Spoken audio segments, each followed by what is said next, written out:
नमस्कार दोस्तों, मैं आप सभी के साथ सचिन हिंदुस्तानी और आप देखेंगे अभी हमें मालन पुल पर 1 वर्ष का समय हो चुका है। मालन पुल अभी तक नहीं बना है और उसके बाद आप देखेंगे कुछ कांग्रेस जन द्वारा यहाँ पे पुल निर्माण के लिए फिर से एक बार सांकेतिक धरने का प्रदर्शन किया जा रहा है। चलिए जानते हैं किस प्रकार से ये धरना हो रहा है और क्यों ये लोग अभी भी धरना कर रहे हैं और अब तक पुल का निर्माण नहीं हो पाया।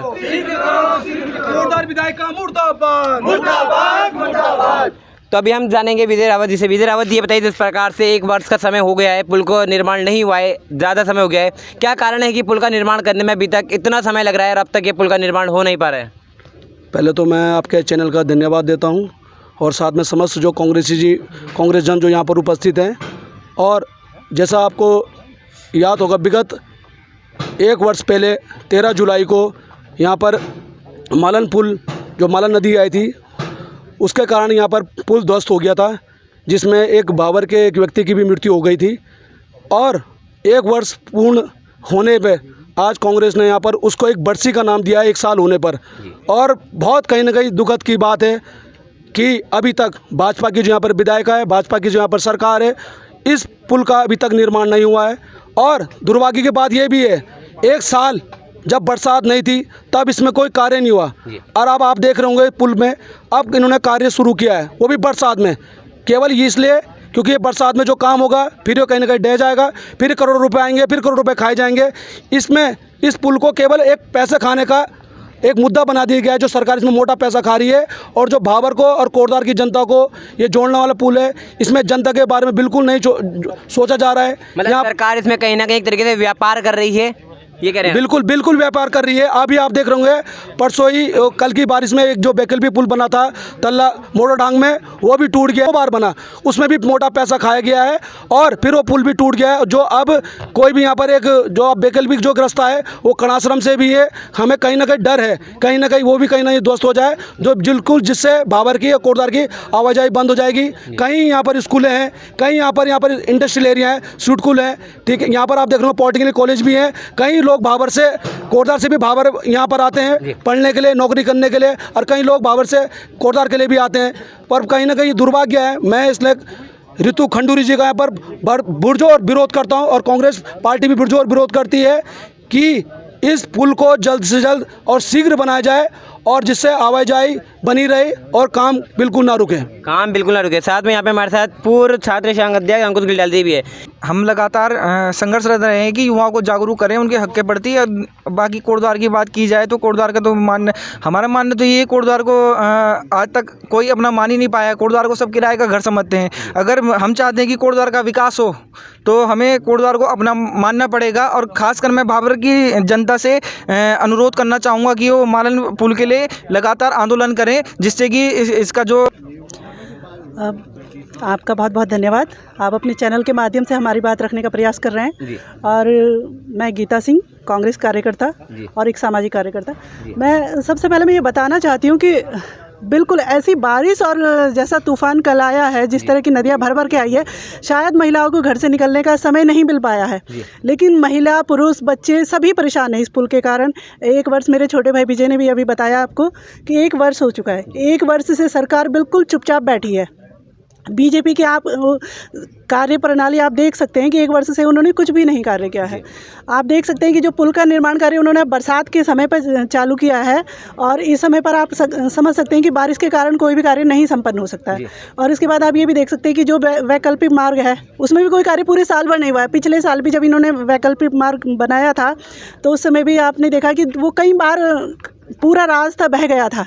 तो कई बार इन्होंने पैसे खाए और फिर वो सरकार का पैसा बर्बाद हो रहा है। टैक्स लगा रही है सरकार, जो वो पैसा फिर टैक्स के जरिए जनता से वसूला जा रहा है। तो एक बहुत बड़ा मुद्दा है कि क्या चाहती है सरकार। मतलब अब यहाँ पर जो ये 10 वर्ष हो चुके हैं इस सरकार को, यहाँ पर सरकार को, तो क्या 10 वर्षों में सरकार नहीं कोटद्वार की जनता का दुख दर्द कुछ नहीं समझ पा रही है? उसे देखना चाहिए कि महंगाई इतनी बढ़ाई हुई है। और जो सबसे बड़ा मुद्दा, यहाँ सिडकुल, कोटद्वार के लोग सिडकुल आते हैं जॉब करने के लिए, और इधर के लोग कोटद्वार कॉलेज जाते हैं और बच्चे भी जाते हैं। डेली का हमारा आना जाना है, तो कितनी परेशानी हो रही है यहाँ पर। जैसे आप देख सकते हैं भाबर में कोई अस्पताल की बहुत अच्छी व्यवस्था नहीं है। अगर एक बीमार व्यक्ति को कोटद्वार तक ले जाया जाएगा या कहीं भी हो जाएगा, तो किस तरह से उस बीमार व्यक्ति को कोटद्वार ले जाया जाएगा? तो कोई प्रेग्नेंट महिला है या कोई भी है तो उसका तो मतलब उसकी जाते जाते हालत ख़राब हो जाएगी, कोई भी दुर्घटना हो सकती है। तो ये देखने वाली बात है। और हमारा तो बिल्कुल बाज़ार आना जाना बिल्कुल बंद हो चुका है एक तरीके से। हम लोग कितने परेशान हैं, एक आम जनता कितनी परेशान है, बोल बोल कर धरना प्रदर्शन कर कर हम लोग मतलब परेशान हो चुके हैं। सरकार के कान में अभी तक जो नहीं रहेंगी, इतना धरना प्रदर्शन हो गया, क्या कारण है, नहीं रह पा रही है? नहीं, हमें तो समझ नहीं आ रहा है कि सरकार क्या चाहती है। आप जनता के सामने आते हो, आप उनसे वोट मांगते हो और फिर आप चुप हो जाते हो। तो आपको देखना चाहिए ना कि आप केवल वोटों की राजनीति हो रही है। बिल्कुल वोटों की राजनीति हो रही है, केवल वोटों के लिए आते हैं। पूरी सड़कें आप देख सकते हैं, बरसात के टाइम पे आप देख सकते हैं, पूरा साल था उनके पास पुल बनाने के लिए, पूरा साल था। वैकल्पिक मार्ग तो आप अच्छे से बना सकते थे, लेकिन कुछ भी नहीं किया गया है। किसी भी तरह की कोई व्यवस्था सरकार ने नहीं की है। जिस प्रकार से आप पार्षद भी हैं और आपको पता है आप लगातार काम भी करते रहते हो, ये बताइए क्या कहेंगे कि अभी तक जो है पुल नहीं निर्माण हो पा रहा है? भावर की जनता को कितनी समस्या? मैं भाबर की जनता को भलीभांति जानता हूं और भाबर की जनता भारतीय जनता पार्टी की परिभाषा को भलीभांति जानती है। ये 10 सालों का भाजपा का ये भागता हुआ जो विकास है, उस विकास की एक ये वानगी है, ये उदाहरण है। ये जिस दिन टूटा था हम तो भविष्यवाणी उसी दिन करके गए थे। ये कम से कम हमारी तरफ से तो 2 साल इसकी लाइफ है बनने की।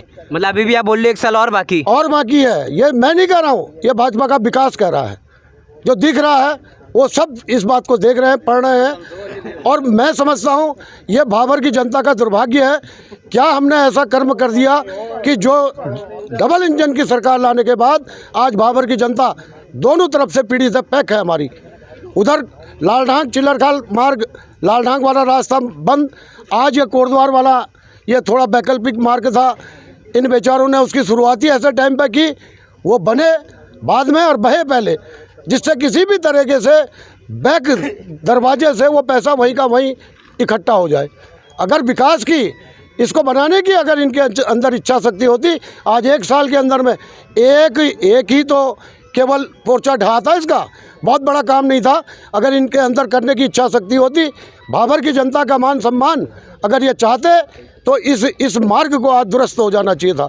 मैं आपके चैनल के माध्यम से मैं सरकार से अनुरोध करना चाहूँगा कि यदि जितना जल्दी भी हो सके पहले तो लालढांग चिल्लरखाल मार्ग भी बने और ये जितना अतिशीघ्र हो इस पर कार्य शुरू हो। यहाँ पे संजय मित्तल जी भी हैं, उनसे जानने का प्रयास करेंगे। ये बताइए मित्तल जी, जिस प्रकार से आप तो शहर में रहते हैं, उसके बाद भी आप भावर तक आ गए, लेकिन भावर की जनता यहाँ नहीं आ पा रही है। आप एक बात सुनिए ना, हम शहर में रहते हैं लेकिन भाबर और कोटद्वार कनेक्टेड है, एक कोटद्वार है। भाबर का मतलब ये नहीं है कि भाबर कोटद्वार से अलग है, ये भाबर कोटद्वार का एक हिस्सा है।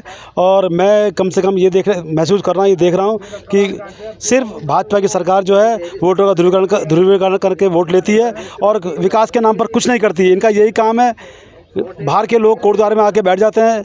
पिछले 2 टर्म से ऐसा महसूस हमने देखा है कि जिन लोगों को कोटद्वार तक कोई लेना देना नहीं है, वो कोटद्वार के विधायक बन गए हैं वोटों का ध्रुवीकरण करके। और इसलिए उनको फ़र्क नहीं पड़ता क्योंकि उनको यहाँ रहना नहीं है, कल जाना है। कोटद्वार की जनता पिसती रहे। कोटद्वार की 2 लाख जनता आज की तारीख प्रभावित है, जिसमें 40,000 लोग जो हैं भावर के हैं वो भी प्रभावित हैं। और जो कोटद्वार की बाज़ार की और सन्ने क्षेत्र की जनता है वो भी प्रभावित है। और मैं कोटद्वार की विधायिका को ये सरकार को ये बताना चाहते हैं कि उनको कोई मतलब नहीं है कोटद्वार का विकास हो या नहीं हो।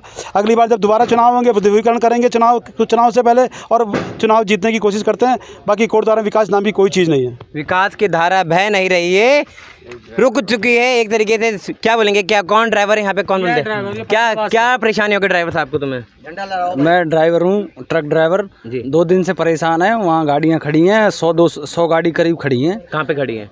उधर वाला जो कच्चा पुल बनाया है जी।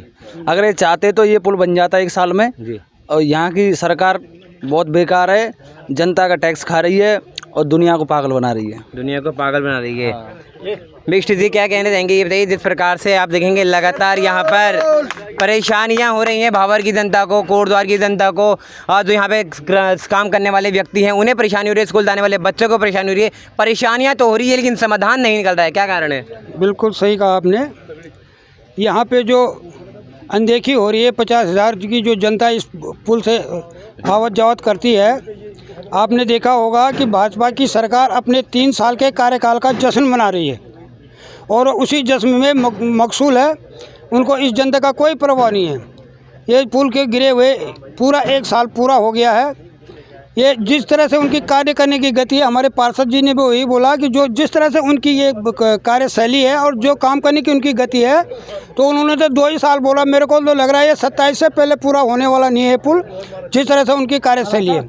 और ये बने हुए पुल भी, ये पुल का टूटने का भी श्रेय भी बीजेपी को ही जाता है। उनके कार्यकाल में जो खनन हुआ, उस खनन की वजह से ये पुल टूटा हुआ है।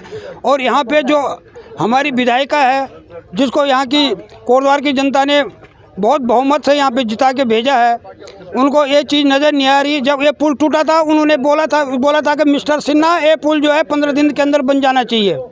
ये उन्होंने बोला था, जो सचिव थे उनके लिए बोला था कि ये पुल जो है इतना महत्वपूर्ण पुल है कि इसको 15 दिन के अंदर मेरे को ये पुल खड़ा चाहिए और इस पर आवाजाही चाहिए। मतलब वो वाली बात याद दिला रहे हो मिस्टर सिन्हा की, तो बहुत वायरल हो गई थी। हाँ, वो वाली याद थी। और उसमें उन्होंने बोला था, ये सिर्फ लोकप्रियता हासिल करने के लिए उन्होंने किया था, लेकिन हमारी जनता इस चीज़ को समझ नहीं पा रही और इसका जवाब जनता देगी। और हम लोग लगातार कांग्रेस की तरफ से आंदोलन कर रहे हैं। कई बार हमने एसडीएम साहब को इसका ज्ञापन दे दिया है। और इसके अलावा भी जितने भी वैकल्पिक पुल बन रहे हैं, जो उन्होंने बनाए हैं और जो बन रहे, तीसरी बार ये पुल बन रहा है जी। और ये पुल मेरे ख्याल से करोड़ों रुपए, 1.5-2 करोड़ के पुल बन रहे हैं, जो कि दूसरे दिन बह जा रहे हैं। शाम को, सुबह बन रहे हैं और शाम को बह जा रहे हैं। तो इतना जो है अननेसेसरी यहाँ पे पैसा बहाया जा रहा है और जनता का जो टैक्स का पैसा है उसको वहाँ लगाया जा रहा है। इतने करोड़ का ये पुल बन रहा है। इतने में ये पुल जो है 15 जिस तरह से आजकल की टेक्नोलॉजी है, उस हिसाब से इस पुल को 2-4 महीने के अंदर ही बन जाना चाहिए था। और निश्चित रूप से अब तो बरसात लग गया, जिस पिलर को रखेंगे वो बहेगा। ये तो कुदरत की देन है। जब तुमने कुदरत के साथ जबरदस्ती पुल बनाने की कोशिश करोगे तो बहेगा। देर कर दी पुल बनाने में, बहुत देर कर दी है और ये देर मेरे ख्याल से होती रहेगी और जनता की समझ में नहीं आ रहा। मैं सोच रहा हूँ कि इस बार जनता को इसकी सजा देनी चाहिए, भारतीय जनता पार्टी को। ऐसे ही वीडियो के लिए हमारे साथ बने रहें। तब तक के लिए वंदे मातरम और भारत माता की जय।